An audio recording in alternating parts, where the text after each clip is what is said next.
Günaydın arkadaşlarım. Hepiniz hoş geldiniz. Sefalar getirdiniz. Yeni bir günden, yeni bir videodan herkese selam olsun. Evet. Hava güzel. Ustalarımız çay kahvaltısındalar. Annem sağ olsun çaylarını verdi. Ben de hemen videomuzun ayarlamalarını yapmaya çalıştım. Sizlerle güzel bir video daha buluşturmak için çabaladım arkadaşlarım. Umarım beğenerek izlersiniz ve beğenilerinizi, yorumlarınızı eksik etmezsiniz. Abone değilseniz aboneliklerinizi de bekleriz güzel arkadaşlarım. Hava çok güzel. Çok şükür soğuk günler geçti ama uzak değildir. Yani tekrardan o soğuk günlerin gelmesi uzak değildir. Biz de hemen kahvaltı olayımızı aradan çıkaralım. Çeşmemiz de yıkıldı. Yeni çeşme ne zaman yapılır bilmiyorum artık, bakalım arkadaşlar.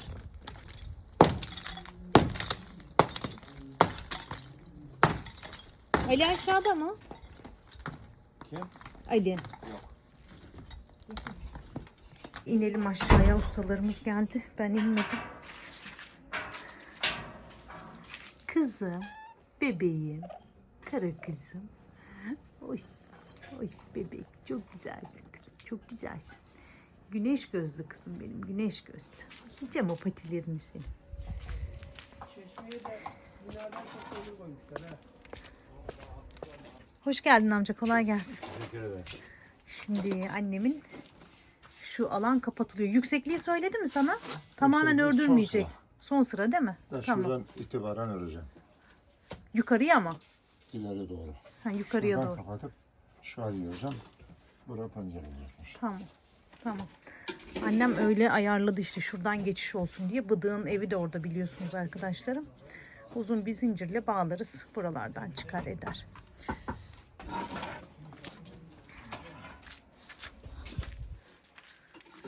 Odunları da buraya yığdık geçen gün. Şimdi çeşmemiz gitti. Evet, çeşme maalesef ki sizde olur. Çeşmemiz gitti. Ben uzaklaşayım. İçeriye kedi mi girmiş, köpek mi girmiş? Bir ayak izi var ama. Bizim için önemli olan terazi, onlar düzelir.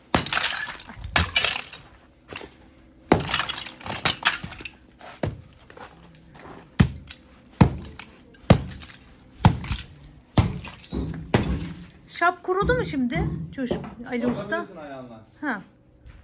Tamam. İçeride ne yapılıyor? Diğer ustamız ne yapıyor? Banyoyu sıvıyor işte. Ha. Bitmedi değil mi sıvası?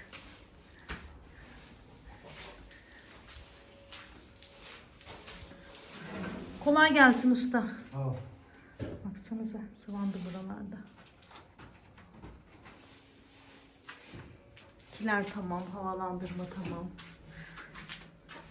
Şurayı daha büyütebilirdim ama işte arkada abimin arı petekleri olduğu için çok şey yapamadım. Yani elektrikçi buraya bırakmış lambayı. O da nasıl olacak bilmiyorum yani. Tavana sormadı. Bir orada şey oldu işte. Belki de tavanı kırmak istemediler, bilmiyorum. Kırmızı kırmızı odalar. Arkadaşlarım, kapı olayımız sıkıntıya girdi. Çelik kapı istiyorduk buraya. Çelik kapı ayarlayacaktık. Ama şurada kiriş olduğu için o kirişi kırmak istemedik arkadaşlar. Çünkü hani evle çok oynamak istemedik. Duvarlarıyla çok oynamak istemedik. Orayı kırmayınca standart bir çelik kapı ölçüsüne de ulaşamadık haliyle. Öyle olunca buraya kapı arayışındayız şimdi. Seçenekleri değerlendirmeye çalışıyoruz. Bilmiyorum nasıl bir kapı olacak. Demir kapı olacak galiba. Bilmiyorum ama gezebilirsin dedi usta. Şuralara birazcık oyulmuş, baksanıza. Kedi mi girmiş, ne yapmış? Bayağı yoluna girdi. Duvarımız da örüldü öyle. Cam olayı ayarlanacak. İki cam aynı olacak. Tali yengem diyor ki niye bu kadar cam koydun buraya diyor. Dedim ben her yeri göreyim şöyle. Ferah ferah olsun. Dört duvar olmasına gerek yok yani. Ne kadar böyle cam olduğu o kadar iyi benim için. Niye şu manzarayı kapatayım ki? Buranın şapı dökülecek işte, o işler var. Şurayla aynı hizada olmayacakmış. Tam düzlenmiyormuş ama çok da önemli değil dedim ben arkadaşlar. Çok şey olmasın. Yani şuraya düzgünce masa koyabileceğim bir alan olsun. Yeter. Şöyle. Olabildiği şekilde olacak yani. Çünkü burayı aynı hizaya getirince şurası yükseliyor. Onu da çok istemiyorum. Yeni mamanın ağzını açmışlar. Kara kız bekliyor kapıda. Bebeğiyle beraber. Benim çocuklarım benim. Benim çocuklarım. Gel.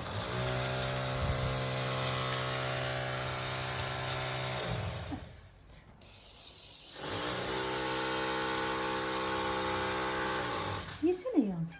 Ye.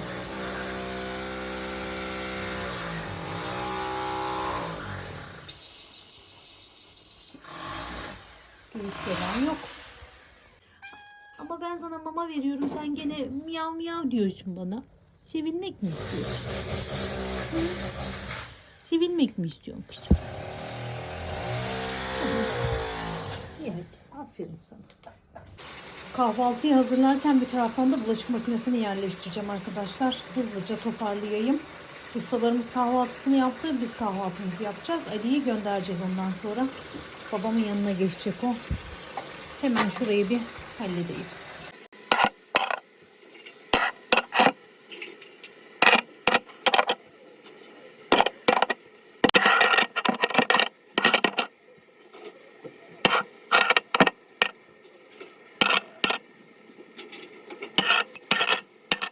Emrah Bey! Arkadaşlarım şimdi burada düzenlemeler yapılıyor ya. Şu annemin çiçeğini de oradan sökelim dedik. Annem de öyle istedi. Lan ne üstüne bunun ne pis kökü var biliyor musun? Geliyor. Ali Usta çıkaramadı da şimdi hep beraber çıkaracaklar. Yazık günah ya. 1, 2, 3. Hadi. Ha geleyim. Tamam. Çok teşekkür ederiz. Onu istediğin yere çekebiliriz anne şimdi. Bir yere dikerim ben. Sen bir yere. Ali Usta şöyle bileği taşının oraya getirsen olur şuraya. Şuraya koysak olur şuraya. Onu bir yere yerleştir. Hı hı.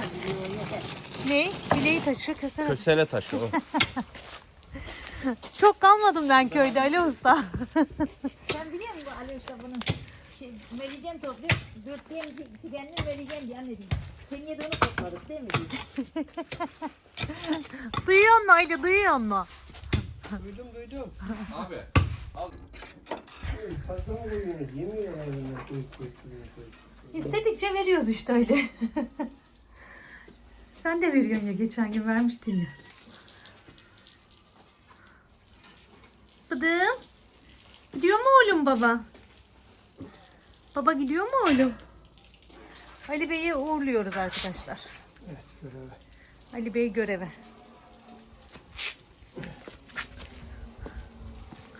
Sen de hiç kahve içer misin ustalarla? Alişim gidiyor arkadaşlarım.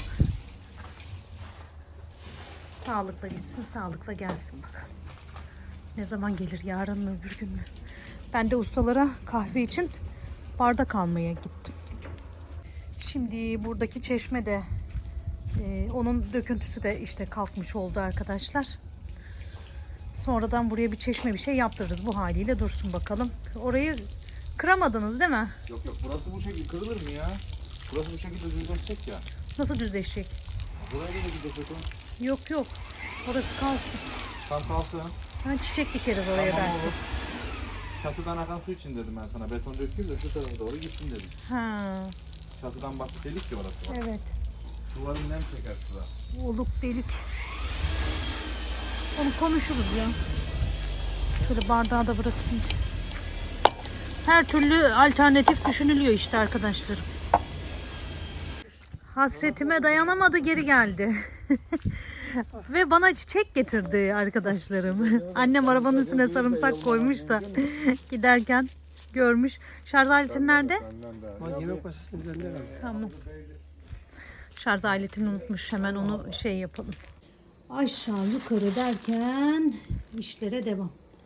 Şöyle turşu yapacak annem. Dün lahana almıştık ya. Hemen onu doğramış, halletmiş. Dışarılarda o ustaların peşinde. Bana da şey dedi, kızım pancarı suya at, geliyorum ben dedi. Hemen bunu da halledeyim. Köy yerinde çok iyi oluyor arkadaşlar. Turşu. Pancar turşusu. Öyle evde peynirim yok, zeytinim yok. Hadi markete gideyim, BİM'e gideyim, Migros'a gideyim, oraya gideyim, buraya gideyim, bir şey yok. Köyde gitsen turşu bidonu başına gidiyorsun. Beni Karadenizli arkadaşlarım anladı. Bizim buralarda turşusuz kahvaltı olmuyor yani. Şunu bir halledeyim arkadaşlar. Bir karıştırayım. Sobamız da güzelce yanıyor. Dışarıda da hava güzel ama evin içinde de soba yanmaya devam ediyor. Bir tarafta da çayımız tıngır diyor. Sırada ne var? Sırada merdiven yıkama işi var. Annemin elinden aldım. Kaşla göz arası hemen bir şeyleri halletmeye çalışıyor arkadaşlar. Şimdi dedim bırak anne bana. Giderken halıyı da serdi gitti. Şöyle şurayı bir halledelim. Dün süpürdüm. Hatta süpürdüğümü aşağıya da atamadım biliyorsunuz. Ondan sonra buralar böyle çamur olunca yıkamak gerekti. Şimdi şu telefonu bırakalım ve şurayı güzelce yıkayalım arkadaşlar. Köy yerinde kum, çakıl hiç bitmiyor. Bakalım bizim çıkmalarımız nasıl olacak? Toprağı, tozu toprağı nasıl olacak? Bilmiyorum. Halledeyim şurayı.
Yemeği verdim arkadaşlar.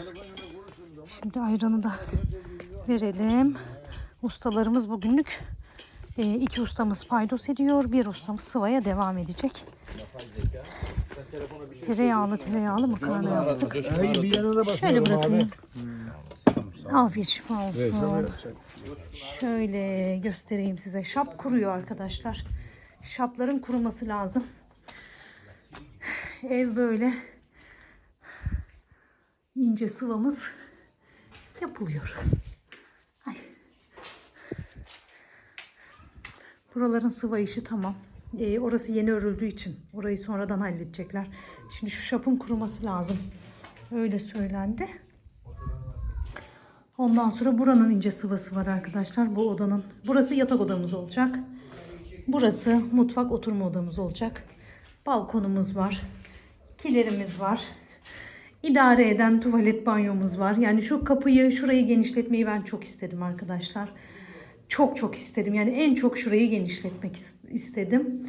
Ama şu tavan kısmıyla, duvarlarla oynayamadık. Mecbur kaldık yani. Buraya mecbur kaldık. Ellememek zorunda kaldık yani. Şu duvarı dedik hani kırsak, genişletsek. Bu duvarın arkasında kiriş var. Üst katı tutan bir kiriş var. Yani şu duvarı kırsak, öne kaydırsam, odayı daraltsam dedim. Şu koridoru genişletsem dedim. Gene olmadı. Yani tavanla oynamak istemedik. Yani şurayı da mesela bakın burayı da ellemek istemedik. Binayı riske sokmak istemedik anlayacağınız. O yüzden burası böyle. Bir kişi oraya kapıda takılacak. Daha da daralacak yani o geçiş. Bilmiyorum. Burayı artık böyle idare edeceğiz. Yani yapacak hiçbir şey yok. Yapamadık. Burayı ayarlayamadık. Yani yatak odasından kapı versen de olmuyor. Oraya klozet geliyor falan.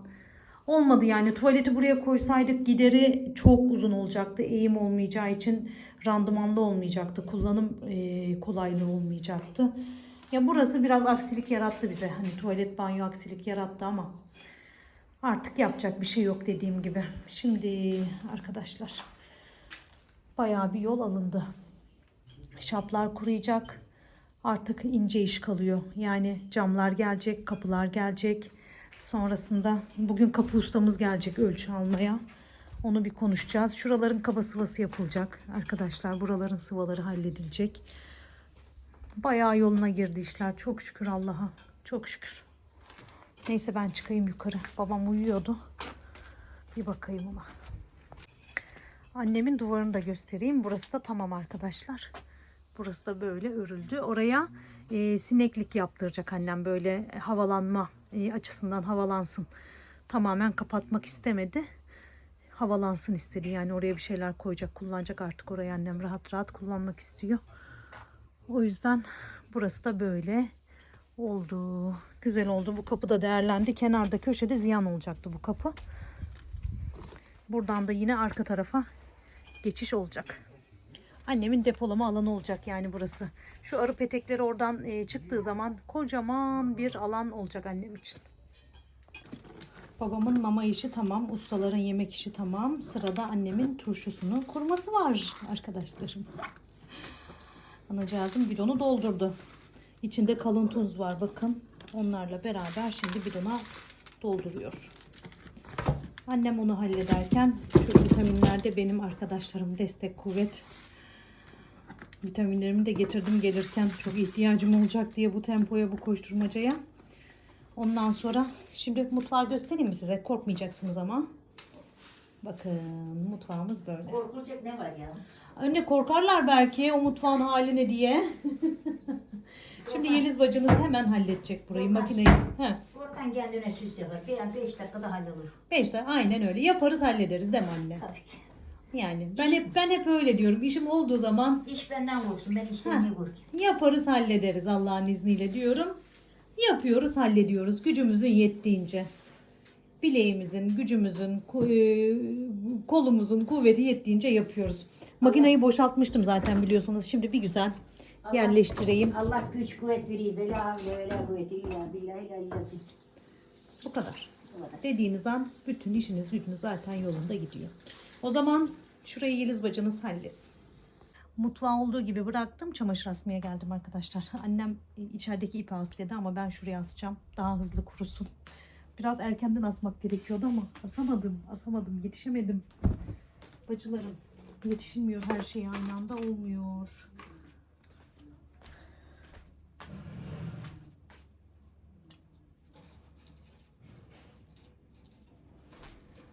Hatta komşularım aradı. Cihancım, Aysel ablam falan aradı. Babamın mama saati geldi dedim. Mamasını vermem lazım. Ararım ben sizi dedim. Araya bulaşık girdi. Şimdi çamaşır girdi. Hemen mutfağı toplarken ararım onları da. Konuşuruz.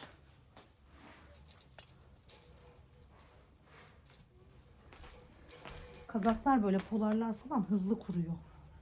Çok fazla da şey yok zaten burada. Öyle çamaşır yok. Bir an önce kurusun diye oraya asayım dedim işte. İçeriye güneş vurmuyor öyle.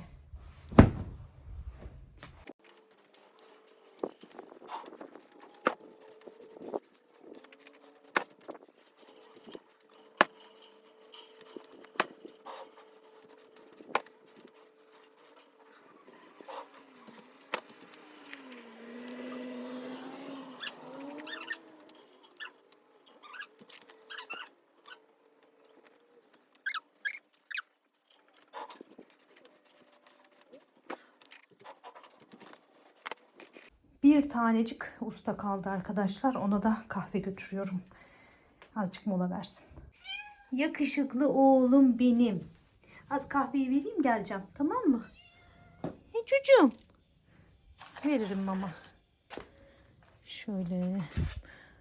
Bıdık da serbest. Görmedi beni.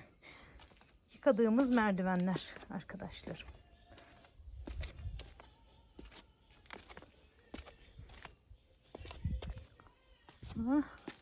Efkarlı ustamız müzik dinliyor.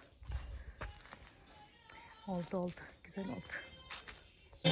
Usta kahven geldi usta. Gel. Çok sağ ol. Şifa olsun, afiyet olsun. Şöyle tavanımızın ince sıvası yapıldı. Ne kadarlık daha iş var? Burada mı? Hı. Bugün bitiyor mu? Sıva işi mi? Hı. Biter hemen bir şey olmaz. Kaba sıva yapılacak balkona. Oraya taş örülecek zaten. İnce sıvaya gerek yok. 3 duvar kalmış zaten. Buralarda halloldu. Bakalım kapıcımız gelecek arkadaşlarım. Coşkun Usta kapı ustasını getirecek. Şuraya televizyon gelecek. Daha önce de söyledim size. Kutu gibi ev olacak. Şöyle manzaralı.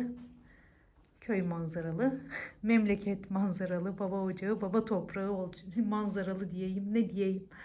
Arkadaşlarım çok şükür Allah'a nasip eden Rabbime şükürler olsun. Bu yerin falan iyice kuruması gerekiyormuş. Ali Usta öyle söyledi.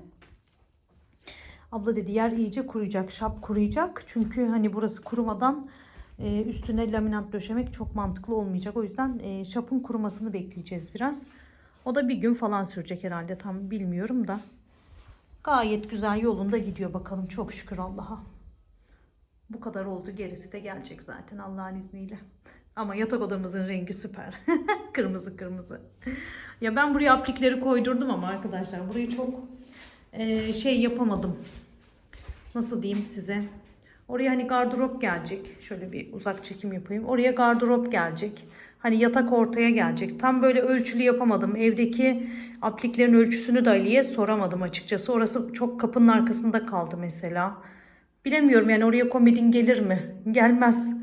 Hani priz olsun da belki aplik hiç takmayabilirim. Yani bilemedim. Nasıl yapacağız, nasıl olacak? Zamanla şekillenecek işte. Hadi bakalım.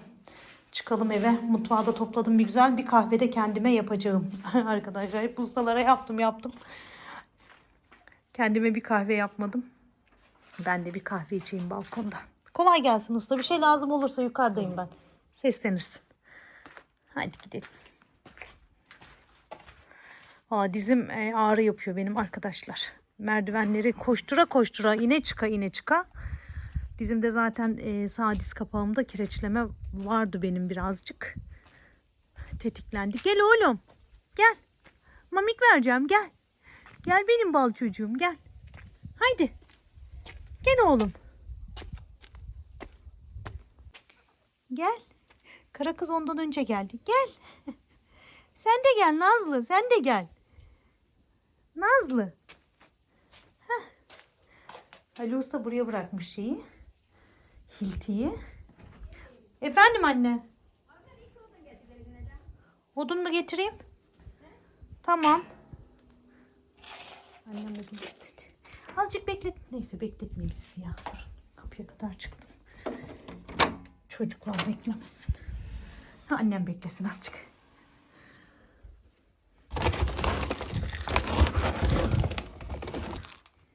Gel çık. Dışarı çık. Evin tozunu da alamadım. Gel kızım gel. Gel kara kızım. Gel.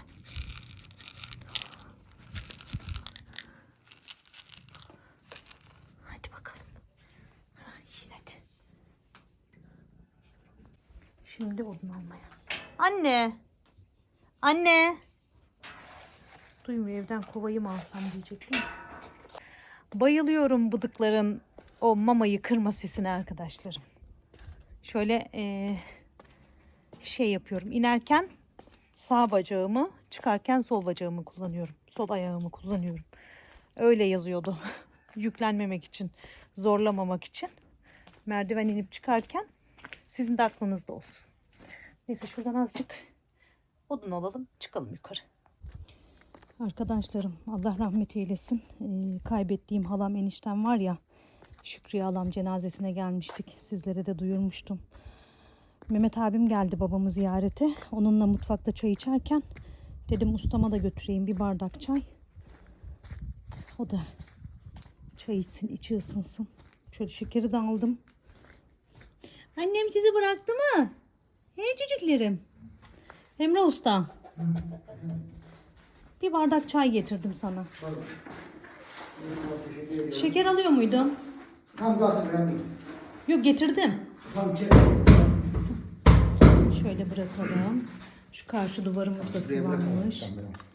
Soğumasın. İçerim şey şimdi az 2 dakika. Tamam. Hadi kolay gelsin. Sadece şu karşı 2 duvar kaldı. Zor iş bacım bu da, yani kolay iş değil, sıva işte. Ustalarımız gelmedi. Bıraktılar Emre Usta'yı bir başına.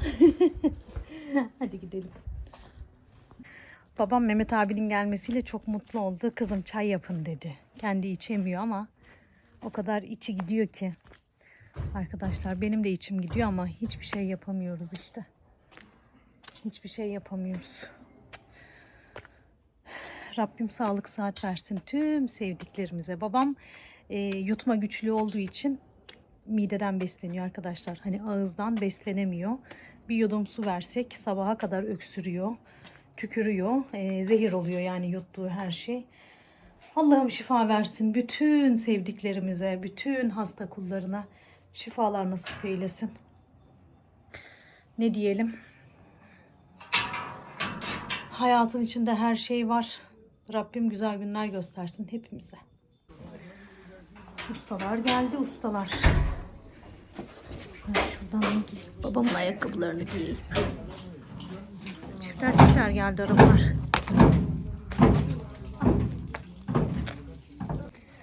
Arkadaşlarım, şimdi bizim cam altı mermerimiz, çıkmanın mermeri geldi. Şimdi bunlar Coşkun Ustam kestirdi ölçüye göre. Getirdi. Aslında ben böyle kahverengi damarlı falan istedim ama yoktu. Yani o büyük taşlarda varmış. Bakalım nasıl olacak. Temiz temiz güzel olacak Allah izin verirse. Şimdi kapının şeyi alınıyor. Ölçüsü alınıyor. Bakalım, ona bir bakalım. Evet. Mermerimiz geldi. Camın altına olacak olan mermer.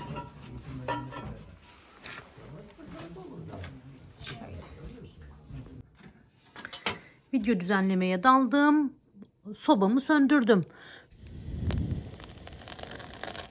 Bayılıyorum soba üflemeye. Hadi tutuş. Heh. Aferin. Tamam. Ateşim yandı.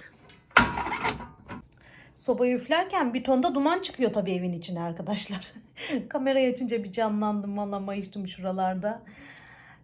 Babam uyuyor çok şükür. Rahat rahat uyuyor çok şükür, hamdolsun. Annem uyuyor. Babam zaman zaman öksürükten uyuyamıyor arkadaşlar. Koa hastası. Babam uyuyamıyor, annemi de uyutmuyor. Aynı odada yatıyorlar. Babam aynı zamanda hani demans, Alzheimer arası bir hastalığı var. Mideden besleniyor, sondayla yaşıyor. İşte hastalıklar. Rabbim şifa versin bütün hasta kullarıyla beraber benim babacığıma da Rabbim şifalar nasip eylesin. Valla babam uyuyunca dedim anneme, anne dedim sen de uyu. Perişan oluyorsun gece dedim. Gerçekten annem babamın yanında böyle derin bir uyku uyuyamıyor.